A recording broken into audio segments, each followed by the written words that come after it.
Всем привет! Что у нас это такое? Это у нас рыбацкий напиток. Здесь состав все натуральное, никакой химии. Делаю я его сам. Но сегодня я решил сделать отдельный ролик, чтобы пояснить, что и как. Ну и снова здравствуйте. Брашка наша готова. Дрожжи показали себя с лучшей стороны. Сегодня у нас 13 августа. Получается, они 10, почти 11 дней, грубо говоря, играли. Потому что хотел я 10 дней. Ну, вон, подойди сюда, сними. Покажем, что у нас получилось. Сюда я еще добавил на второй день красную смородину. Просто она сделали морс. И очень сладкие ягоды были там. Я добавил, хуже нет. Вот, 5 дней она играла активно, и вот теперь смотрим. Брашка у нас прозрачная. Это значит, это говорит о том, что она уже полностью готова. Ее даже можно вот сейчас вот так вот пить, и это будет как бы приятно, вкусно.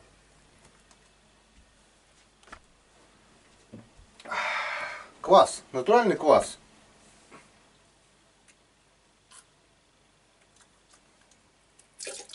Крепкость чувствуется. О! Мне кажется, я сейчас кружку этой брашки хряпнуть и торкнет нехило, я так думаю. Но мы этого делать не будем. Приступаем к перегонке, получается. У нас вот одну флягу мы перегоним сегодня. Вот в этой фляге он же является нашим аппаратом. Здесь то же самое у нас. Эту фляжку мы перегоним сегодня, а вторую фляжку мы перегоним завтра. Так что брага у нас готова. На вкус градус есть. А сколько конкретно выйдет у нас при перегонке, мы это сейчас увидим. Ну а заодно и увидим наш гремучий аппарат. Все очень просто. Никаких там сухопарников, никакой, второй перегонки. В общем, все покажу, как есть на самом деле. Итак, вот, процесс пошел. Прошло 1,5 часа, как я включил оба тена. И вот как только закапало с носика, я один тен просто выключаю. Так, выключаю. Все. Выключили. Дальнейшая перегонка у нас будет происходить с одним теном. Потому что если... это делается для того, чтобы 2 тена, чтобы быстрее закипело. И то вот прошло 1,5 часа после включения. А если дальше перегонять, то может выйти обильное, когда обильно будет кипеть, бывали такие случаи, что брага идет по змеевику и выходит туда брага. Это ни к чему. А так 1 тен, оно сейчас потихонечку все будет капать равномерно, с постоянной температурой, и все будет хорошо. Вот в принципе весь наш аппарат. Проще некуда. Это классика жанра, как говорится, классический самогонный аппарат. Никакие не нужны ни сухопарники, ничего там, колонны там всякие. Зачем и к чему, и я вообще не понимаю, зачем платить деньги такие, заказывать, когда вот благодаря обыкновенной алюминиевой фляге, обыкновенной емкости, где расположен змеевик, можно получить отличный продукт. Труба вот эта, главное, чтобы не была резиновая. Именно вот эта труба у меня давным-давно уже... В общем, такие трубы с доильного аппарата, в общем. Когда у нас был совхоз, по таким трубам текло молоко. От нее нет никакого запаха. Сейчас она мягонькая, вон какая мягкая. Когда остывает, она становится твердой, нормально. Сколько лет я уже пользуюсь, она неубиваемая. Так что у кого где-то есть возможность там в совхозах найти, я так думаю, можно такую трубу. Не знаю, продается ли она в магазинах. У меня это наследство совхоза. Зимой я добавляю снег в воду. Получается тоже быстро, удобно. Летом снега у нас нет. Я выхожу из положения, замораживаю в пластиковых бутылках воду в морозильных камерах. морозильнике замораживаю бутылки, заливаю водой. Ну это просто, чтобы сэкономить время. Меньше надо менять воду. Вода постоянно ледяная. Ну сколько, вот так вот где-то перегон, литра 2, наверное, перегонится. Как начинает лед растаять в бутылках, вода как начинает согреваться, я отключаю аппарат, убираю все бутылки, заливаю холодной водой, воду всю выливаю теплую, заливаю холодную воду с колодца ледяную, достаю новую партию бутылок, и у меня опять на 2-3 часа хватает.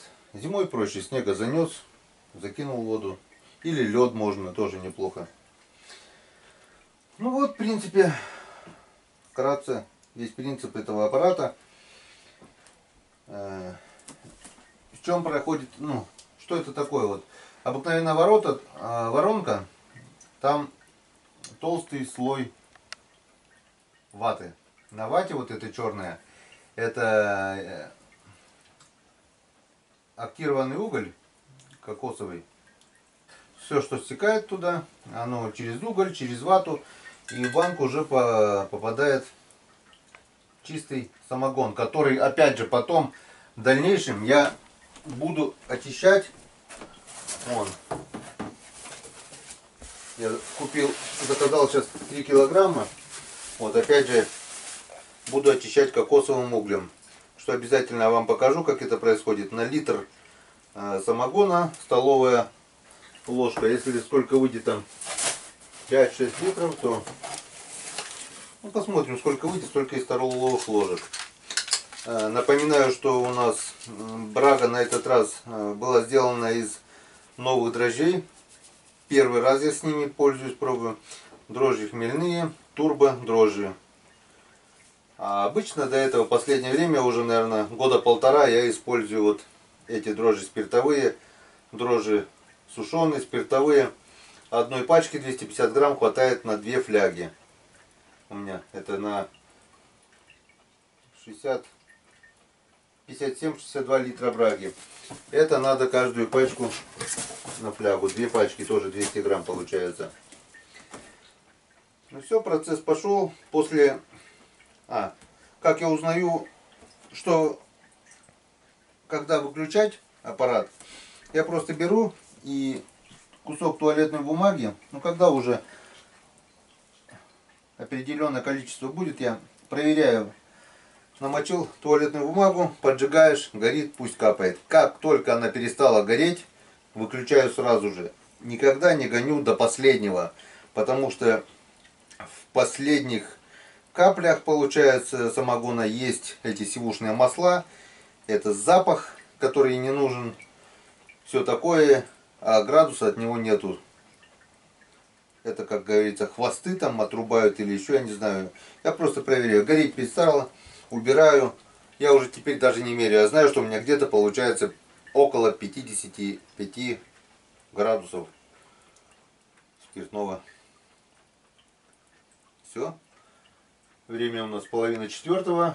Процесс этот не быстрый, ну долгий, но я говорю, со льдом нормально, можно вот оставлять смело на 2 часа, и оно потихоньку будет капать. Через 2 часа, как нагреется, будем менять. Включаемся в следующий раз при завершении, когда будем выключать. Ну а потом я вам все покажу, что я буду делать дальше. Как-то вот так. Процесс этот трудоемкий, долгий, но он того стоит. В магазинах такое не продается. Это чистейший продукт. Уже сам сделал, сам знаешь, что и как. Рекламная пауза. Время 6 часов 15 минут. И только что я поменял воду. То есть теплую воду набрал в ведро. Растаявший лед в бутылках, теплые бутылки, тоже вот убрал в сторону. С морозильника достал свеженькие бутылки со льдом. Наложил дождевую холодную воду. В общем, сколько времени тогда было, я не помню, часа 4. Получается, часа 2 они у меня работали. За это время я успел сходить в баньку. Вот видишь, сушилка как раз, полотенце уже высохло. Дополнительная польза от аппарата. В общем, ну и дом нагревается тоже. Одна польза только от такого аппарата. Ну и что мы наблюдаем? Что у нас уже больше 3 литров, 3,5 и около 4 литров напитка уже накапало. Я даже пока не проверяю, горит, не горит, потому что тут еще чистый запах спирта идет. Напиток очень-очень крепкий даже на этом этапе. Просто так, вот так вот где-то будет. Я потом буду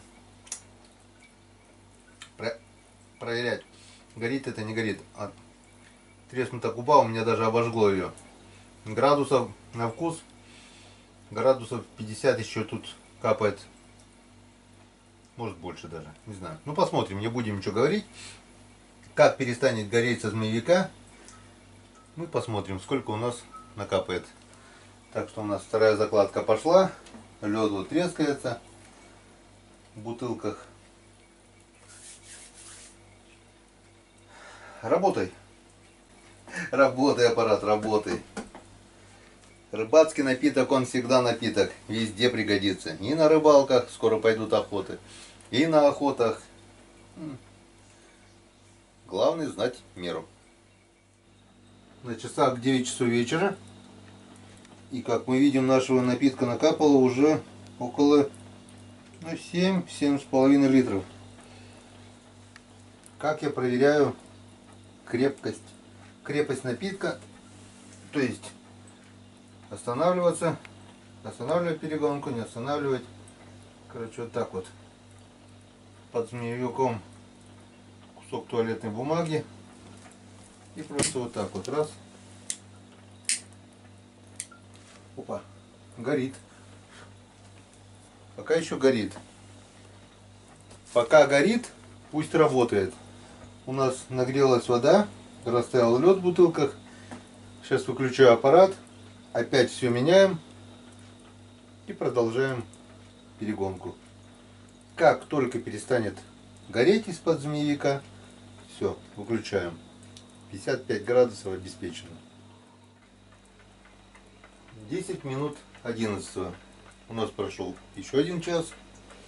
И наша баночка уже почти полная.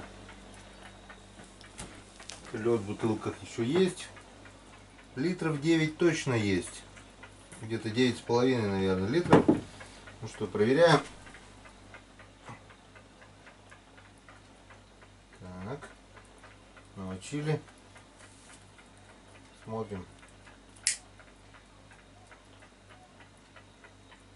Все. Горит, но надо нагревать. Самогон нагрелся, получается. Загорелся.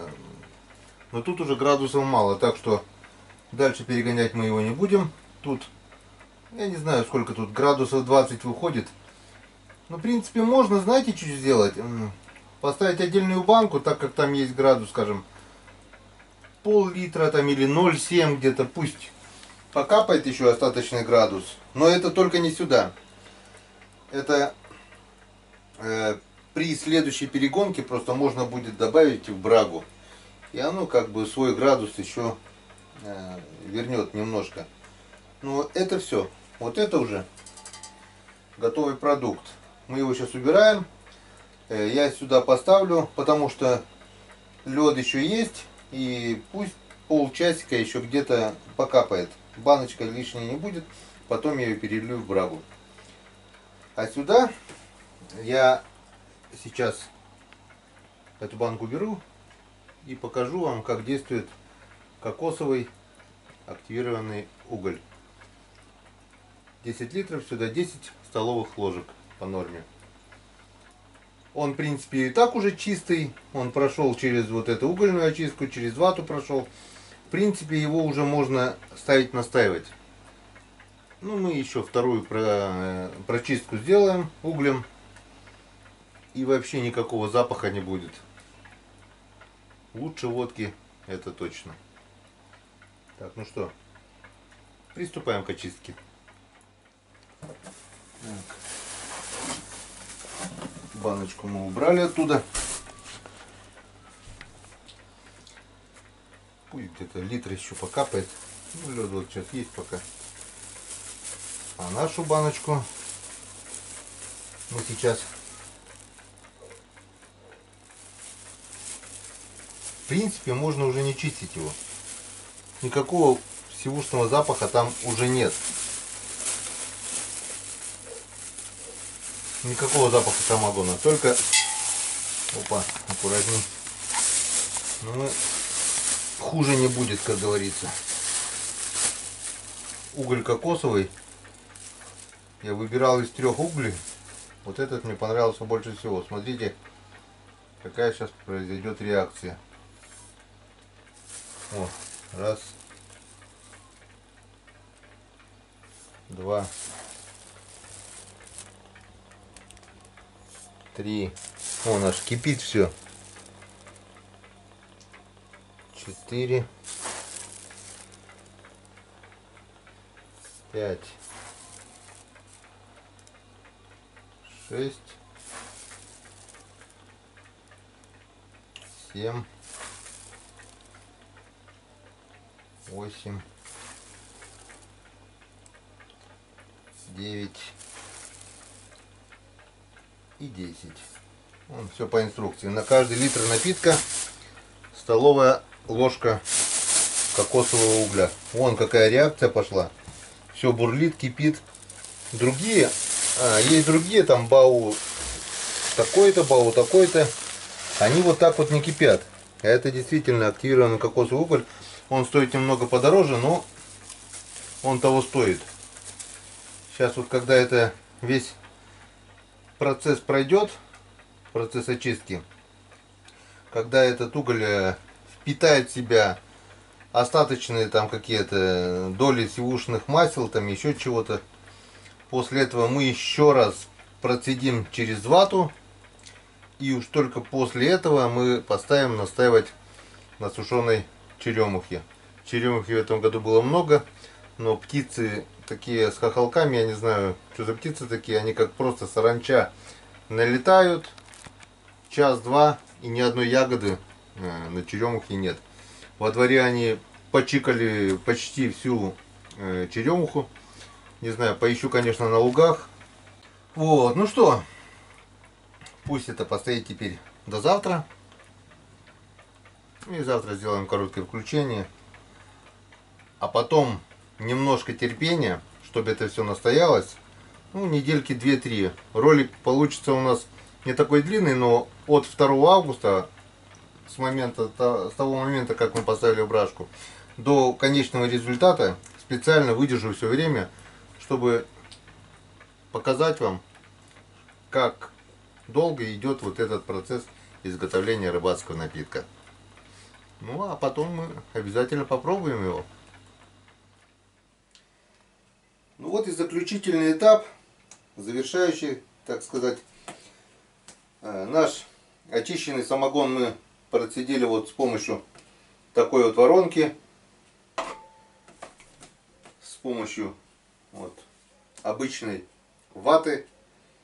Вату можно не жалеть, сюда укладываем аккуратно вату, вот она пластами тут идет.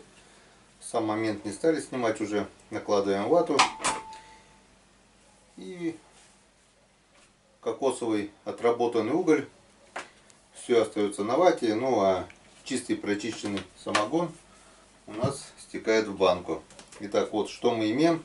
Немножко у нас ушло на вату. Мы имеем обалденный самогон без какого-либо запаха. Немного сладковатый запах ягод передался все-таки, то, что мы ягоды вот сыпали, красную смородину. Немного еле уловимый. Никакого запаха сивухи, ничего подобного. Я не знаю, водка рядом не стояла. Ее можно употреблять уже в таком виде. К сожалению, у меня сейчас нет спиртомера. Он там, дома у меня. Ну тут градусов 55, может быть 53. Ну не меньше 50-55 градусов, не меньше. И вот на такую емкость мы ставим на настойку вот такой майонезной ведерочки сушеной черемухи. Черемуху сушу я электрической сушилкой, чтобы было быстрее. За день она высушивается. В общем, сейчас все это пересыпаем. Как бы это сделать аккуратней. Сделаю аккуратно.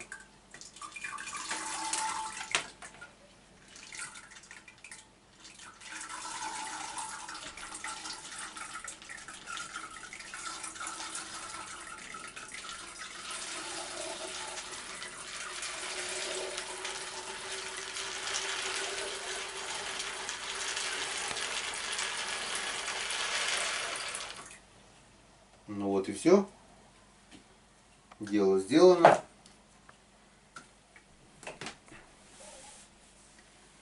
В принципе, этого достаточно. Ну, как говорится, маслом кашу не испортишь. Если вы хотите, чтобы цвет был еще насыщеннее, то можно, ну, еще, у кого много, допустим, сушеной ягоды, еще пол-ведерочка. Но это будет достаточно. Настаиваться тоже. Чем дольше, тем лучше.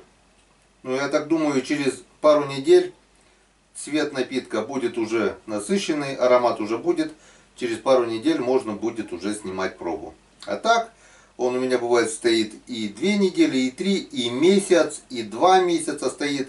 Надо, отлил немного, отцедил. Через вот такую же воронку. Тут уже много ваты не надо, чисто чтобы не было вот всяких там, просто тоненький кусок ваты. Налил, процедил. И все, напиток готов.